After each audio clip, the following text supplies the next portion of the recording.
ইসলামের দ্বিতীয় খলিফা হজরত উমর ইবনে খাত্তাব রাদিয়াল্লাহু তাআলা আনহুর শাসনামল প্রশংসার সাথে সুচারুরূপে সুনামের সাথে চলছিল। তার শাসনামলে মিশরের গভর্নর ছিলেন আমর ইবনে আস রাদিয়াল্লাহু তাআলা আনহু। একদিন মিশরের আলেকজান্দ্রিয়ায় খ্রিস্টান পল্লীতে সকালবেলা খুব হইচই পড়ে গেল।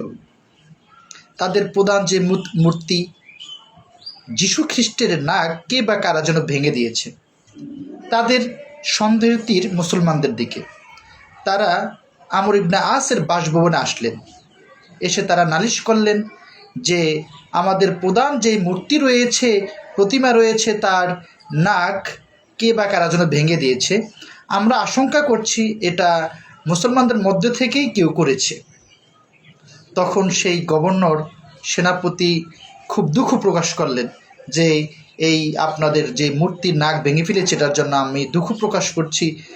কে বা কারা করেছে জানি না, তবে আপনারা এই মূর্তি রিপেয়ার করে নিন। তখন তাদের প্রধান যে বিশপ ছিল খ্রিস্টানের, সে বলল এটা সম্ভব না রিপেয়ার করা। তখন গভর্নর আবার বললেন তাহলে আপনারা নতুন একটি মূর্তি বানান, যাবতীয় সকল খরচ আমি বহন করব। বলছেন না, আমরা নতুন মূর্তি বানাতে পারবো না, আমরা এর উপযুক্ত বিচার চাই। তখন সেই খ্রিস্টানদের বিশপ বলল, যেহেতু আমাদের প্রধান এই যীশু খ্রিস্টের নাক ভাঙা হয়েছে, তাহলে আপনাদের ধর্মের যে প্রধান রয়েছে মুহাম্মদ, তার মূর্তি আমরা বানাবো, তারপরে আমরা তার নাক ভাঙব। এই কথা শুনে তো গভর্নর মুসা ইবনে আস যেন খুব রাগ হয়ে গেলেন, কিন্তু তাদেরকে বুঝতে দিলেন না।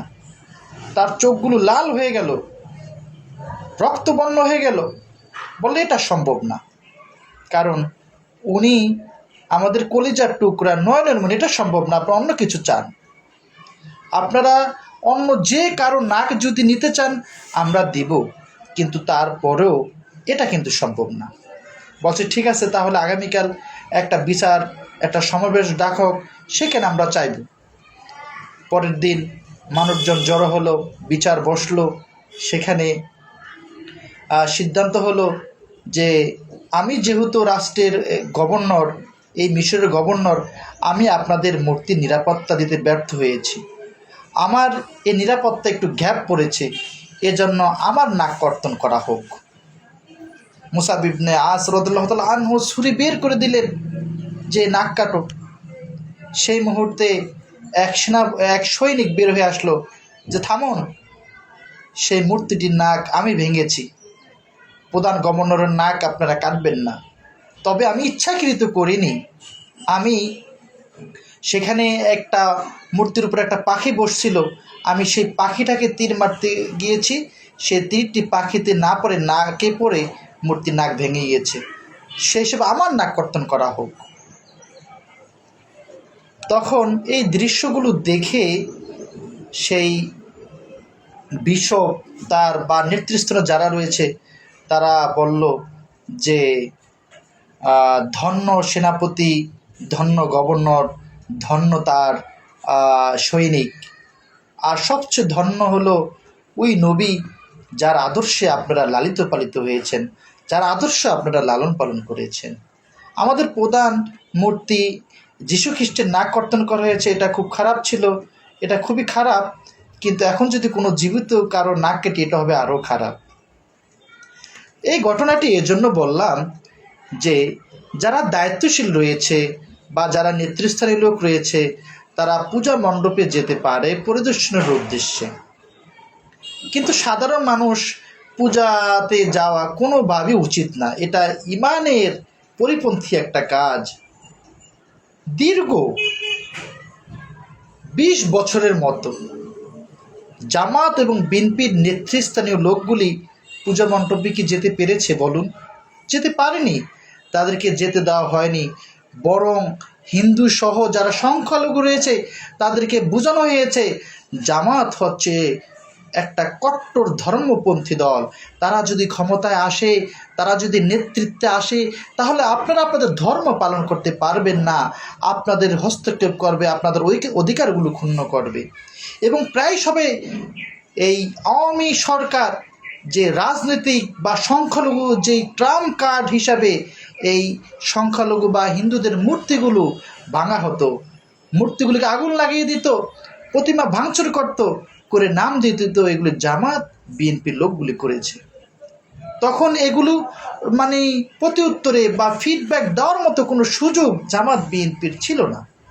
এখন সুযোগ এসেছে, এজন্য জামাত ইসলামীর নেতারা সেখানে গিয়ে তাদেরকে বিভিন্ন আশ্বাসের বাণী দিচ্ছে, ইসলামের ধর্মের কথা শোনাচ্ছে, এবং তারা ক্ষমতা আসলে কী সুযোগ সুবিধা দিবি সেগুলো তারা বলছে। কিন্তু তারা তো সেখানে পুজো করতে যায় নাই। যদি তারা সেখানে মূর্তির সামনে মালা দিত কিংবা পূজার উদ্দেশ্যে যে খাবারগুলো তৈরি করা হয়েছে সেগুলো যদি তারা খেত কিংবা প্রণাম করত, তাহলে এগুলো হতো শিরক। তারা তো মূলত সাম্প্রদায়িক যে সম্প্রীতি রয়েছে সেই সম্প্রীতির বাণী শোনাতে তারা সেখানে গিয়েছে। কিন্তু টোটালি যে এক ধরনের জ্ঞানপাপী পক্ষপাত দুষ্ট দলান্ত লোকেরা শুধু জামাতের বিরুদ্ধে মিথ্যা প্রচার প্রোপাগান্ডা তারা ছড়াচ্ছে। এবং অনেক বিএনপির নেতারাও কিন্তু সেখানে গিয়েছে, তারা গিয়ে হাত জোড় করেছে এবং তাদের দেবদেবীর অনেক প্রশংসা করেছে। তারা কিন্তু সবাই মুসলমান ছিল, তাদের সম্বন্ধে কিন্তু কোনো ফতোয়া আসে নাই। ফতোয়া এসেছে শুধু তারা জামাত ইসলাম তারা কেন গেল। এবং জামাত ইসলাম তো গিয়েছে মূলত ক্লিয়ার করার জন্য, পরিষ্কার করার জন্য যে তারা কট্টর দল নয়, তারা বরং রাষ্ট্রীয় ক্ষমতা আসলে তাদের যে ধর্মীয় যে সুযোগ সুবিধা রয়েছে, নাগরিক যে সুযোগ সুবিধা রয়েছে, এগুলি তারা আরও বেশি পাবে, আরও সুন্দরভাবে তারা তাদের ধর্মগুলি পালন করতে পারে। অলরেডি আমরা দেখেছি অনেক লোক হিন্দু থেকে মুসলমান হচ্ছে এবং হিন্দুদের থেকে অনেক লোক এই জামাত ইসলামে যোগ দিচ্ছে। জামাত ইসলামের আদর্শ, নীতি, কর্মসূচি, কর্মপদ্ধতি তারা দেখে। শিশির মনির অ্যাডভোকেট, সবার পরিচিত একটি নাম। উনি এক মন্দির পরিদর্শনে গিয়ে বলেছেন যে রোজা এবং পূজা হলো মুদ্রার এপিঠ এবং ওপিঠ। উনি মূলত এটাই বোঝাতে চেয়েছেন যে রোজা বাংলাদেশের একদিকে মানুষ রোজা পালন করে, আবার একদিকে মানুষ পূজা পালন করে। কেউ কারো কোনো ধর্মে বাধা দেয় না, কেউ কারো ধর্ম পালনে বাধা সৃষ্টি করে না, ভাঙচুর করে না। এটা সাম্প্রদায়িক একটা সম্প্রীতি বাণী ছিল, এটা কোনো ধর্মতাত্ত্বিক কথা ছিল না, বরং এটা ছিল কাব্যিক একটা রূপক কথা। কিন্তু এটাকে মিথ্যাভাবে উপস্থাপন করা হয়েছে, মানুষকে বিভ্রান্ত করা হয়েছে। যেভাবে করা হয়েছিল কবি কাজী নজরুল ইসলামের একটি কথা, ক্ষুধার পক্ষে লাথি মারি।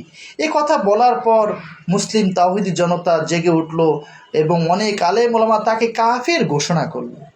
কিন্তু পরবর্তীতে তারা সবাই লজ্জিত হলো যে উনি কি বোঝাতে চেয়েছেন এবং তার ব্যাখ্যা সুন্দরভাবে দিয়েছেন। এবং ইতিমধ্যে শিশির মনির তার সুন্দর ব্যাখ্যা দিয়েছেন। এবং যারা জ্ঞান পাপী না, পক্ষপাত দুষ্ট না, যারা নিরপেক্ষ চিন্তা করে, তারা সেটাকে সাধুবাদ জানিয়েছে যে উনি আসলে চমৎকার একটা কথা বলেছেন। তো একটা কথাই বলবো যে খোদার পক্ষে লাথি মারি এই কথাটা বুঝতে যেমন এ দেশের অধিকাংশ মানুষ সময় নিয়েছে, তেমনি রোজা এবং পূজা মুদ্রার এপিঠ ওপিঠ এটা বুঝতেও সময় নেবে।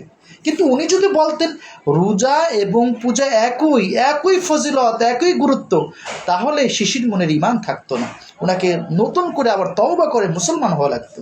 কিন্তু উনি এটা বলেনি, উনি বলেছেন মুদ্রার এপিঠ এবং ওপিঠ। এটা একটা সাম্প্রদায়িক একটা সম্প্রীতির বাণী ছিল।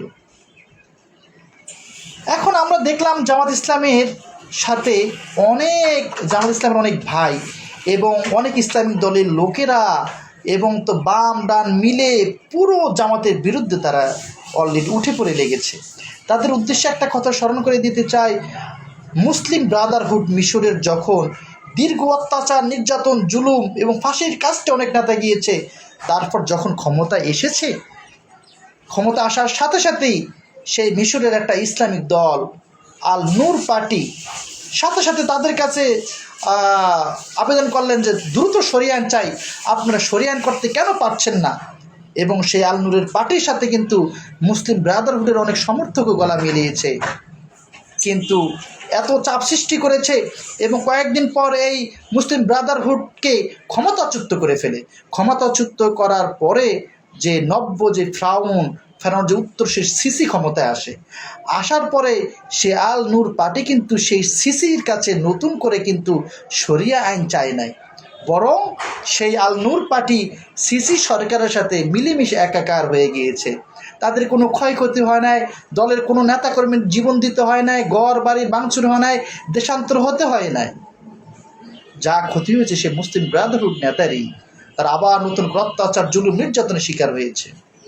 তাই বলবো, এখন এই যারা ফাঁদ পেতেছে এই জামাত ইসলামকে ধ্বংস করার জন্য, তাদের ফাঁদে আপনারা পা দিবেন না।